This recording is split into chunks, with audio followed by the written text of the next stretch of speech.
Good morning friends. आज का हमारा टॉपिक है इंटीग्रेशन ऑफ राजस्थान का एकीकरण। तो चलिए फ्रेंड्स स्टार्ट करते हैं इंटीग्रेशन ऑफ राजस्थान।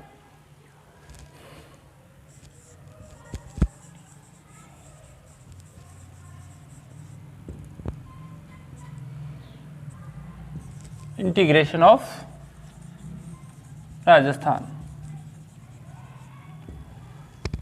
राजस्थान का एकीकरण।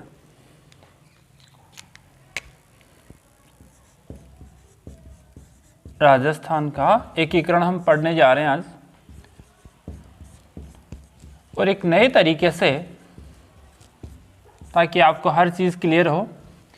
तो फ्रेंड्स, राजस्थान का एकीकरण पढ़ने से पहले हमें इंडिया लेवल पे जो घटनाएं हुई हैं उनका अध्ययन हमें सबसे पहले करना पड़ेगा, क्योंकि राजस्थान का जो एकीकरण है वो इंडिया लेवल से जुड़ा हुआ है। जो भी गतिविधियां वहाँ हो रही है उसका राजस्थान पे क्या प्रभाव पड़ रहा है, सबसे पहले हम उसे जानेंगे ताकि इस एकीकरण को अपन अच्छे से समझ सकें। तो पहले भारत लेवल पे जो घटनाएं हो रही है, यहाँ हम भारत लेवल पे जो घटना होती है उसको लेते हैं। और पहले ब्रिटेन क्या करता है उसको देखते हैं। तो ब्रिटेन में प्रधानमंत्री उस समय बने क्लीमेंट एटली।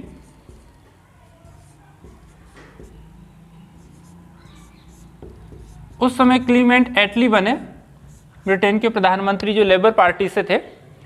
जैसे ही क्लीमेंट एटली प्रधानमंत्री बने 1945-46 के अंदर, तो उन्होंने लॉर्ड माउंटबेटन को गवर्नर जनरल भारत का बना दिया। भारत का गवर्नर किसे बनाया? गवर्नर जनरल बनाया लॉर्ड माउंटबेटन को, जो कि 34वें गवर्नर थे।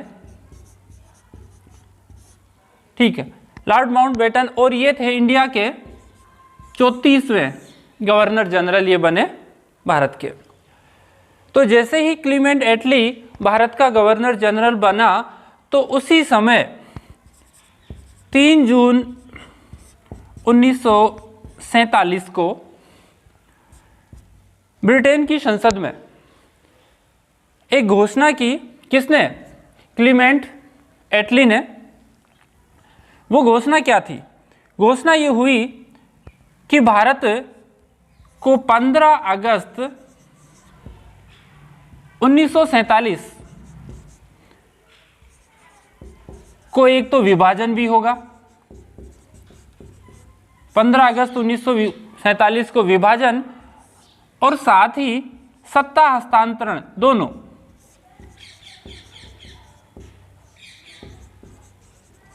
कर दिया जाए। 3 जून को भारत को विभाजित भी करना है, और साथ ही साथ उसको 15 अगस्त को विभाजन भी, और साथ ही साथ सत्ता हस्तांतरण जो है वो भी हुआ है। तो ये 3 जून की घोषणा है, उसको 2 और नामों से जाना जाता है। एक है लॉर्ड माउंटबेटन प्लान। एक तो इसका नाम है लॉर्ड माउंटबेटन प्लान, और एक इसका नाम है Dickie Bird plan. Dickie Bird plan. जैसे ही ये घोषणा होती है 3 जून 1947 वाली, और इसमें ये बात निहित थी कि 15 अगस्त 1947 को भारत को सत्ता हस्तांतरण कर दिया जाएगा, और साथ ही भारत का जो विभाजन है वो भी हो जाएगा। लेकिन साथ ही साथ उसमें ये बात भी निहित थी कि जो भी रियासतें हैं, जो भी रियासतें भारत में हैं, उन रियासतों का विलय या तो होगा भारत में, या फिर होगा पाकिस्तान में, या फिर चाहे तो वो अपना स्वतंत्र अस्तित्व भी कायम रख सकती हैं। ये बात उसने कही। कौन सी योजना ने? ये वाली जो बात है। यानी कि विलय कहाँ होगा? या तो विलय हो सकता है कहाँ? इंडिया में, या विलय कहाँ हो सकता है, पाकिस्तान में, या फिर अपना स्वतंत्र अस्तित्व यानी कि फ्री स्वतंत्र अस्तित्व, यानी कि अगर वो चाहे तो स्वतंत्र अस्तित्व वो अपना कायम रख सकती हैं।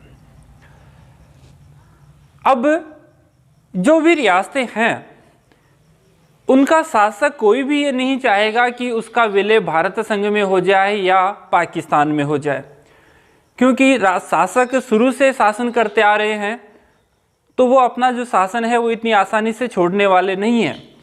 तो इस वाली बात पे इन रियासतों ने ज़्यादा गौर किया और वो स्वतंत्र अस्तित्व बनाए रखने के लिए लालायित हो पड़े। अब जैसे ही ये घोषणा होती है 3 जून वाली, तो ये वाली जो बात है कि स्वतंत्र अस्तित्व वाली जैसे ही पता चली भारत के राजनीतिज्ञों को कि स्वतंत्र अस्तित्व बनाए रखना खूब बहुत सारी रियासतें चाहती हैं, तो तुरंत एक भारत में रियासती विभाग का गठन कर लिया। भारत में रियासती विभाग का गठन हो गया, उस जरूरत भी थी उस समय। रियासती विभाग का ये गठन होता है 18 जुलाई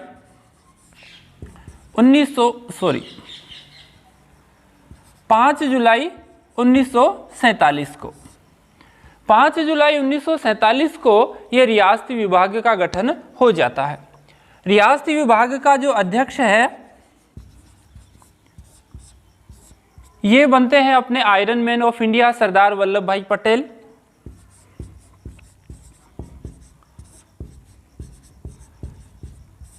और इसके जो सचिव और सलाहकार हैं वो है most intelligent man VP Menon.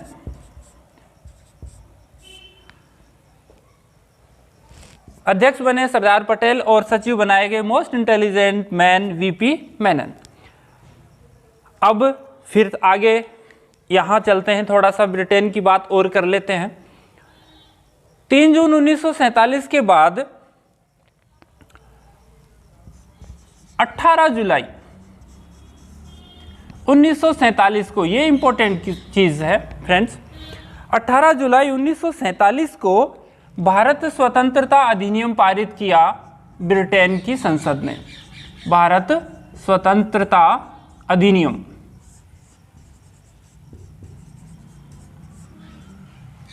18 जुलाई 1947 को भारत स्वतंत्रता अधिनियम पारित कर दिया ब्रिटेन की संसद ने। इसमें देखो उस समय 20 धाराएं आती थी, 20 धाराएं थी इसमें, लेकिन हमें कौन सी धारा ज़्यादा इम्पोर्टेंट लगी है? यहाँ एक धारा है 8वीं, और ये जो धारा है वही सारी रियासतों का एकीकरण करने के लिए जिम्मेदार है। कैसे? इस 8वीं धारा में ऐसी क्या बात थी कि ये सारी रियासतों के एकीकरण करने के लिए धारा जो है 8 यही जिम्मेदार है। इस धारा में ये बात थी कि रियासतें जो हैं वो चाहे तो पाकिस्तान में जा सकती हैं, चाहे तो उनका विलय राजस्थान उसमें इंडिया में हो सकता है, और चाहे तो वो अपना स्वतंत्र अस्तित्व भी बनाए रख सकती हैं। तो सारे के सारे जो शासक हैं वो लालायित हो उठे कि हमें तो अपना स्वतंत्र अस्तित्व ही बनाए रखना है। तो ये वाली जो बात है ये जिम्मेदार है इस चीज़ के लिए। तो उस समय भारत में 565 छोटी बड़ी रियासतें थी। तो जो ये वाली बात है कि स्वतंत्र अस्तित्व बनाए रख सकती हैं, तो ये सारी की सारी रियासतें जो हैं वो स्वतंत्र अस्तित्व बनाने के लिए लालायित हो उठी। अब जैसे ही ये प्रश्न उठता है तो यहाँ पे रियासती विभाग फिर सक्रिय होता है, क्योंकि अगर 565 रियासतें स्वतंत्र हो गई तो भारत के बहुत सारे टुकड़े हो जाएंगे। तो रियासती विभाग यहाँ सक्रिय होता है और रियासती विभाग भी एक नियम बना देता है तुरंत। वो नियम क्या है कि वही रियासत स्वतंत्र हो सकती है, स्वतंत्र रह सकती है जिसकी वार्षिक आय, प्रश्न ये आ चुका है परीक्षा में, वार्षिक आय उस रियासत की कितनी हो? 1 करोड़, 1 करोड़ से अधिक, मोर देन 1 करोड़। पहला नियम तो बनता है ये कि वार्षिक आय उस रियासत की हो 1 करोड़ से अधिक। सेकंड जो बनाया वो उसकी जो पॉपुलेशन है, जनसंख्या जो है उस रियासत की जनसंख्या कितनी हो, 10 लाख से अधिक।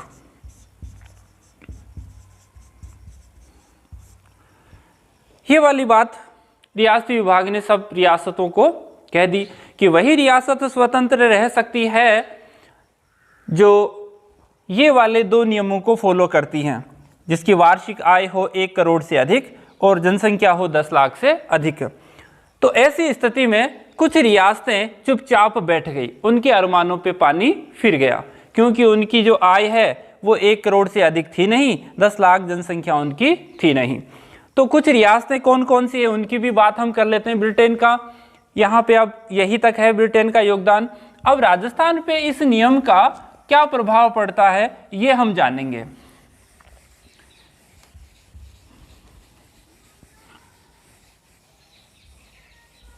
यस, अब राजस्थान की बात करते हैं हम यहाँ पे कि राजस्थान पे उनका क्या प्रभाव पड़ रहा है। तो जैसे ही ये नियम बनता है रियासती विभाग का कि वार्षिक आय 1 करोड़ से अधिक हो और जनसंख्या 10 लाख से अधिक हो, तो राजस्थान की कितनी रियासतें ऐसी हैं जो इस नियम के अंतर्गत आती हैं, जो अपना स्वतंत्र अस्तित्व बनाए रख सकती हैं। तो राजस्थान में वो रियासतें हैं 4। देखिए कौन कौन सी हैं वो रियासतें आती हैं 4। सबसे पहले ले लेते हैं प्राचीन रियासत जो राजस्थान की है, मेवाड़। इसकी जनसंख्या जो है वो 10 लाख से अधिक थी और आय भी 1 करोड़ से अधिक थी। नेक्स्ट ले लेते हैं सबसे बड़ी रियासत मारवाड़, जिसको जोधपुर भी कह सकते हैं। तीसरी रियासत ले लेते हैं बीकानेर। इसकी भी आय जो है वो 1 करोड़ से अधिक थी और जनसंख्या 10 लाख से ज़्यादा थी। और चौथी है जयपुर। इस तरह से ये राजस्थान की 4 रियासतें ऐसी आती थी जो अपना स्वतंत्र अस्तित्व बनाए रख सकती थी, ये स्वतंत्र रह सकती थी इस नियम के अकॉर्डिंग। यानी कि उस समय राजस्थान में रियासतें थी 19, ठीक है। 19 रियासतों में से ये 4 स्वतंत्र रह सकती थी, तो यानी कि कितने को मिलना था, यानी कि 15 रियासतों को तो राजस्थान में मिलना ही मिलना था। ये तो विलय होंगी ही, किसी भी प्रकार का कोई दबाव, कोई किसी प्रकार की धौंस नहीं चलेगी। 15 का विलय तो होना ही है। लेकिन फिर भी रियासती विभाग ने अपने एकीकरण के जो प्रयास हैं वो चालू रखे कि जितना संभव हो सके इन सभी 19 रियासतों का विलय कहाँ हो जाए, भारत संघ में हो जाए। तो ठीक उसी समय जब ये घटनाक्रम चल रहा था तो देखिए कि और कुछ क्या होता है। राजस्थान की बहुत सी जो रियासतें हैं उन्होंने क्या है संघ खुद के बनाने के भी प्रयास किए। जैसे कि कोटा के भीम सिंह ने भी अपना एक हाड़ौती संघ बनाने का प्रयास किया था। उसी तरह से उदयपुर के भूपाल सिंह ने भी अपना एक अलग राजस्थान यूनियन बनाने का प्रयास किया था। ये बात हम बाद में करेंगे, लेकिन पहले ये चीज़ देख लेते हैं। अब उस समय राज्यों की श्रेणियां भी थी, उसकी भी हम बात कर लेते हैं। राजस्थान की श्रेणियां यानी कि राज्यों की श्रेणियां थी और ये श्रेणियां थी 3, A, B, C, 3 श्रेणियां उस समय बनी हुई थी। ए श्रेणी में बड़े प्रांत आते थे। कौन से प्रांत आते थे? बड़े प्रांत आते थे, जैसे कि कलकत्ता था, बंबई था, मद्रास था। और इनका जो शासन है वो कैसे चलता था? सीधा ब्रिटिश भारत सरकार के द्वारा, ब्रिटिश यानी कि भारत सरकार जो गवर्नर जनरल है वो सीधा इसके ऊपर नियंत्रण रखता था। वो रियासतें आती थी, ठीक है। कितनी थी इसमें? ये 10 थी। अब 20 श्रेणी के राज्य, 20 श्रेणी के राज्य वो थे जो रियासतों से मिलके बने थे, रियासतों से मिलके बने थे।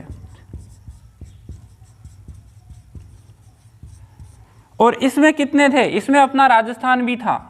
प्रश्न यही से आएगा कि राजस्थान किस श्रेणी में था, A, B, C या D? आंसर अपना आना चाहिए कि राजस्थान जो है वो B श्रेणी का राज्य था। नेक्स्ट अपना तीसरा है सी श्रेणी भी थी। सी श्रेणी में क्या है, सी श्रेणी में चीफ कमिश्नर द्वारा शासित प्रदेश आते थे। कौन से? चीफ कमिश्नर द्वारा शासित जो है वो प्रदेश आते थे। इसमें राजस्थान का था कुछ? यस था। अजमेर मेरवाड़ा इसी में था। अजमेर मेरवाड़ा का जो प्रदेश है, जो केंद्र शासित प्रदेश है चीफ कमिश्नर द्वारा, वो इसी में था। ठीक है, चीफ कमिश्नर द्वारा शासित राजस्थान का कोई प्रदेश अजमेर मेरवाड़ा था। रियासतों से मिलकर बना राजस्थान 20 श्रेणी का राज्य था। मोस्ट इंपॉर्टेंट क्वेश्चन है, 20 श्रेणी का ये राज्य था। ठीक है फ्रेंड्स, अब थोड़ा आगे चलते हैं। जब माउंटबेटन जो अंतिम गवर्नर जनरल है भारत का, वो रियासती विभाग के गठन करने में सक्रिय हो रहे थे सरदार वल्लभ भाई पटेल के साथ, तो उन्होंने भारत विलय में प्रयास चालू कर रहा है रियासती विभाग। अब रियासती विभाग देखिए अपनी तरफ से क्या प्रयास करता है। अब हम राजस्थान एकीकरण के थोड़े से पास में हैं, लेकिन पहले एक बार रियासती विभाग का प्रयास देखते हैं कि ये क्या कर रहा है। जैसे ही 565 रियासतें स्वतंत्र होने के लिए लालाई टूटती हैं, रियासती विभाग यहाँ पे सक्रिय हो जाता है। उस समय क्या है, लॉर्ड माउंटबेटन ने 2 प्रपत्र तैयार किए। पहला प्रपत्र देखिए क्या है। लॉर्ड माउंटबेटन का जो पहला प्रपत्र है वो ये कहता है कि जो भी रियासतें राजस्थान में है, जो भी रियासतें इंडिया में हैं, वो अगर सम्मिलन प्रपत्र, एक प्रपत्र है सम्मिलन जिसको कह सकते हैं, और इंग्लिश में बात करें तो ज्वाइनिंग लेटर उसको कह सकते हैं।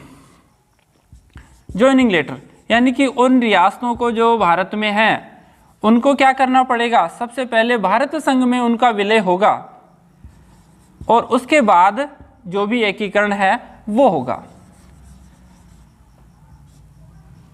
लॉर्ड माउंटबेटन ने 2 पत्र तैयार किए। पहला है सम्मिलन प्रपत्र, ज्वाइनिंग लेटर, यानी कि ऐसी कुछ रियासतें जो 565 यहाँ बैठी हैं, ये 565 रियासतों को पहले क्या होगा, सबसे पहले इनका जो विलय है वो भारत में होगा।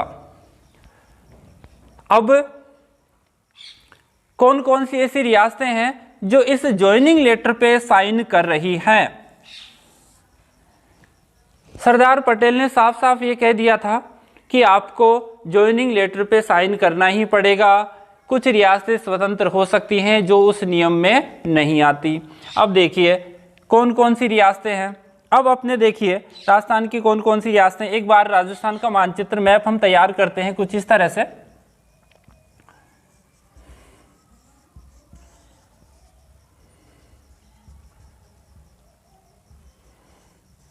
ठीक है, अब देखिए राजस्थान की कौन सी रियासतें, अगर सरदार वल्लभ भाई पटेल सक्रिय होते हैं एकीकरण के लिए, तो कौन सी रियासतों के पास सबसे पहले आएंगे वो सक्रिय? कौन सी रियासतों के पास सबसे आएंगे पहले?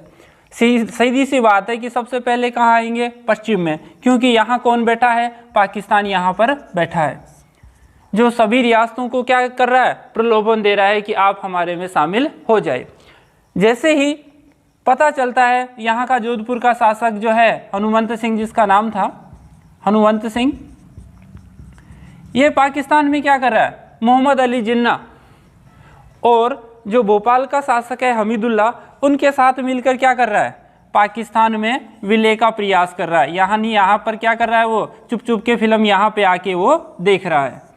जैसे ही एक रियासती, यहाँ पे ध्यान दिए, रियासत नाम का एक समाचार पत्र था, रियासत नाम का एक समाचार पत्र था, समाचार पत्र, उसमें एक खबर प्रकाशित हुई कि जोधपुर का जो शासक है हनुमंत सिंह, वो क्या कर रहा है? मोहम्मद अली जिन्ना के साथ मिलके पाकिस्तान में जाने का विचार बना रहा है। तो जैसे ही ये समाचार में प्रकाशित होता है, वहाँ रियासती विभाग फिर सक्रिय हो उठता है और दिल्ली से सीधा वो कहाँ आते हैं? इस एरिया में सबसे पहले वो आते हैं। एकीकरण के प्रयास राजस्थान में यहीं से प्रारंभ होते हैं। देखिए कैसे। अब आते हैं वो जोधपुर के पास, फिर बीकानेर के पास, क्योंकि यही जो रियासतें हैं वो डेंजरस हैं। तो सबसे पहले उनका ये जो दबाव है वो काम करता है, और इस दबाव के आगे सम्मेलन प्रपत्र पे साइन करने वाली जो राजस्थान की पहली रियासत है वो कौन सी होगी? जाहिर है इनमें से होगी बीकानेर। बीकानेर रियासत फर्स्ट रियासत है। फर्स्ट रियासत जो है वो साइन करने वाली कौन सी है? फर्स्ट, बीकानेर। बीकानेर रियासत को किसी भी तरह से भारत संघ में विलय उनका करवा लिया, और यहाँ के शासक हैं उस समय शार्दुल सिंह जी। प्रश्न ये आ चुका है कि राजस्थान की कौन सी जो रियासत है उसने सबसे पहले विलय पत्र पे हस्ताक्षर किए हैं, तो अपना आंसर आना चाहिए बीकानेर, और शासक वहाँ बैठे हैं शार्दुल सिंह जी। ठीक है, नेक्स्ट। अब यह है कि यहाँ से चालू होता है सम्मेलन पत्र पे हस्ताक्षर करवाना, तो कौन सी रियासत होगी जो लास्ट में साइन करेगी? सीधी बात है। अब कौन सी बचेगी पूर्व में जिसको कोई खतरा नहीं है? धौलपुर, यस। और अंतिम है जिसने सम्मेलन प्रपत्र पे साइन किए हैं वो रियासत है धौलपुर, और वहाँ का शासक है उदयभान सिंह जी। वहाँ के शासक हैं उदयभान सिंह जी, ये बैठे हैं। शार्दुल सिंह जी से हस्ताक्षर करवा लिए कब? 7 को ही, 7 अगस्त को ही, क्योंकि अल्टीमेटम क्या था कि आपको 14 अगस्त तक तो विलय पत्र पे साइन करने ही करने पड़ेंगे। तो 7 अगस्त 1947 को साइन करवा लिए। और फिर मैंने कहा है कि हम कौन सी धारा की बात कर रहे हैं, कौन सी धारा के तहत ये सारा का सारा एकीकरण हो रहा है? धारा 8। इसको आप याद रखें, धारा 8। एक तरह से ये जो धारा 8 है वो 8 नहीं है, एक तरह से आप इसको चक्रव्यूह मानिए। रियासतों के शासकों को फंसाने का एक ये चक्रव्यूह है कि यहाँ से बाहर वो निकल ही नहीं सकती। 7 अगस्त ये, और 8 दिन के अंदर अंदर, यानी कि यहाँ पे फिर 14 अगस्त 1947 को ये सारी रियासतों का जो विलय है, यानी कि 19 रियासतों का जो विलय है वो भारत संघ में हो चुका है 7 दिन के अंदर। 7 अगस्त को पहली रियासत बीकानेर, और लास्ट में मिली धौलपुर, यानी कि राजस्थान से कितनी रियासतें मिल गई? भारत में विलय पत्र पे हस्ताक्षर कर दी, सभी 19 रियासतों ने विलय पत्र पे साइन कर दिए हैं। अब ठीक है, दूसरा जो प्रपत्र है वो देखते हैं कौन सा है। स्टैंड स्टील एग्रीमेंट के नाम से जानते हैं सेकंड वाले को, स्टैंड स्टील एग्रीमेंट, यानी कि यथा स्थिति वाला। यानी कुछ रियासतें ऐसी हैं जो हम ना तो भारत में मिलेंगे ना पाकिस्तान में, हम स्वतंत्र अस्तित्व अपना बनाए रखेंगे क्योंकि हम स्वतंत्र ही रहे हैं। क्या राजस्थान की इसमें कोई रियासत आती है? नहीं, बिल्कुल नहीं, क्योंकि 19 रियासतों का विलय पहले ही भारत संघ में हो चुका। इंडिया लेवल की है 3, कौन कौन सी है? देखिए, फर्स्ट है कश्मीर है जिसने विलय पत्र पे हस्ताक्षर नहीं किए। दूसरी है हैदराबाद, और थर्ड है जूनागढ़। इन 3 रियासतों ने विलय पत्र पे साइन नहीं करे, जिनका भारत में विलय स्वतंत्रता के बाद सैनिक कार्यवाही से हुआ था। ठीक है फ्रेंड्स, अब देखिए आगे चलते हैं। अब 14 अगस्त 1947 तक भारत की सभी रियासतों का जो विलय है वो कहाँ हो चुका है? भारत में। कितनी बच रही है यहाँ? 3। इनका विलय नहीं हो पाया, तो यानी कि 14 अगस्त तक कितनों का विलय हो गया? 3 गई, तो इसमें से बच गई 562। 562 रियासतों का विलय 14 अगस्त तक हो गया, और 15 अगस्त को भारत को सत्ता सौंप दी गई। ठीक है फ्रेंड्स, अब चलते हैं राजस्थान के एकीकरण पे।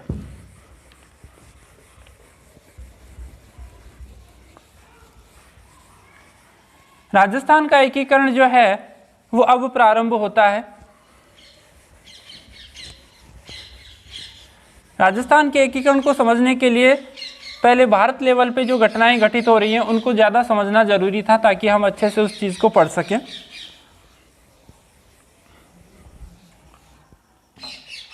अब लेते हैं राजस्थान का एकीकरण।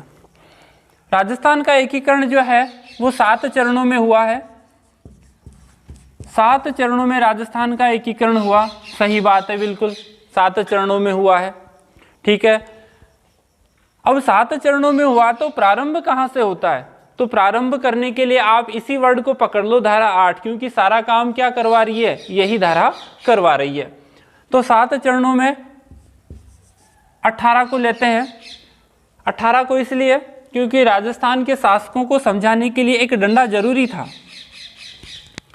18 होली का टाइम था, सरदार वल्लभ भाई पटेल आए हुए थे और राजस्थान के रियासती शासक होली मनाने में व्यस्त थे। तो 18 मार्च, होली मार्च में आती है और वर्ष वही है 1948।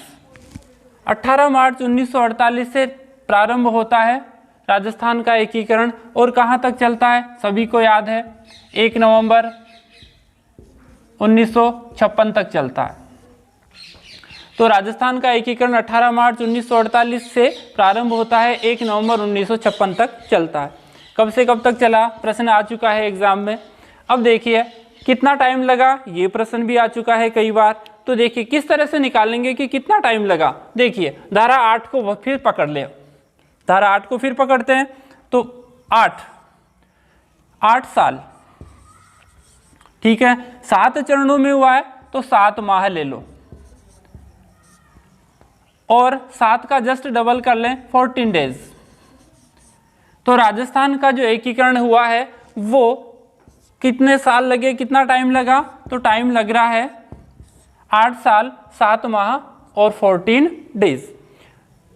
अब राजस्थान के जो चरण हैं, फर्स्ट है, सेकंड है, थर्ड है, फोर्थ है, 7 तक हम इनका जो अध्ययन है वो करेंगे। लेकिन फिलहाल अगला जो वीडियो होगा, सेकंड पार्ट जो होगा, उनका अध्ययन जो है वो हम सेकंड पार्ट में बिल्कुल एक नए ढंग से, नए जहाँ ट्रिक्स की ज़रूरत होगी वहाँ आपको ट्रिक्स बताई जाएगी, जहाँ समझाने की बात होगी आपको समझाया जाएगा। तो फिलहाल सेकंड जो पार्ट आएगा उसके लिए इंतज़ार करिए। धन्यवाद।